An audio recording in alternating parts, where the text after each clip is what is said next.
Ka përfunduar tashmë sa asfaltuari prej disa kohësh edhe rruga që të çon në drejtim të fshatit të Radhim.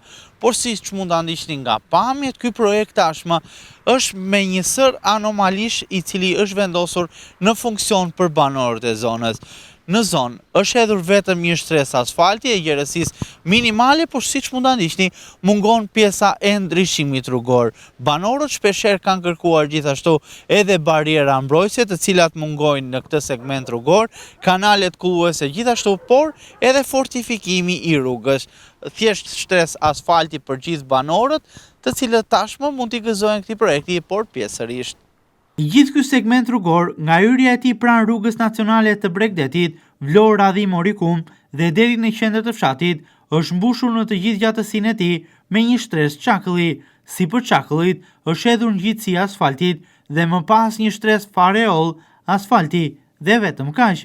Prej pamjeve të filmuara nga televizioni 6+1 Vlora, dallohet qartësisht gjerësia tepër minimale e asfaltit të hedhur përgjatë gjithë segmentit rrugor.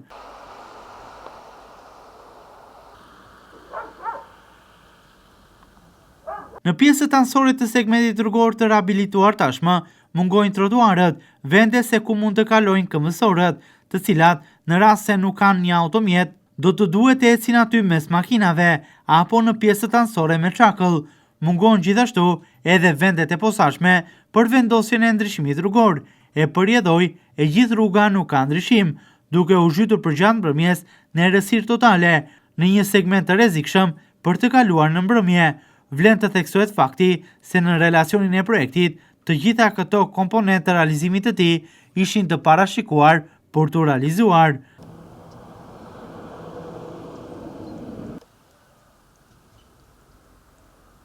Gjithashtu rruga është ndërtuar me një gjerësi minimale, aty është e rrezikshme të kalojnë dy automjete njëkohësisht, po flasim këtu për një rrugë e cila është ndërtuar për të ngjitur në drejtim të fshatit Radhim me kthesa të shumta.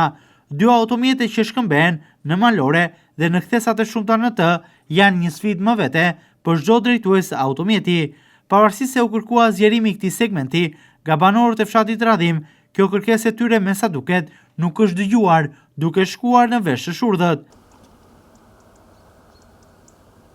Gjithashtu, në projektin në fjalë, në pjesët anësore rrugës, mungojnë edhe kunetat kulluese, e përpasojnë në ditët me reshe shiu, ujërat e shiut nuk kanë nga ku mund të kullojnë, çka bën që në segmentin rrugor prej ditësh, edhe pas përfundimit të reshjeve, të ketë pellgje me ujë, që janë faktor i dëmtimit të tij edhe më tepër.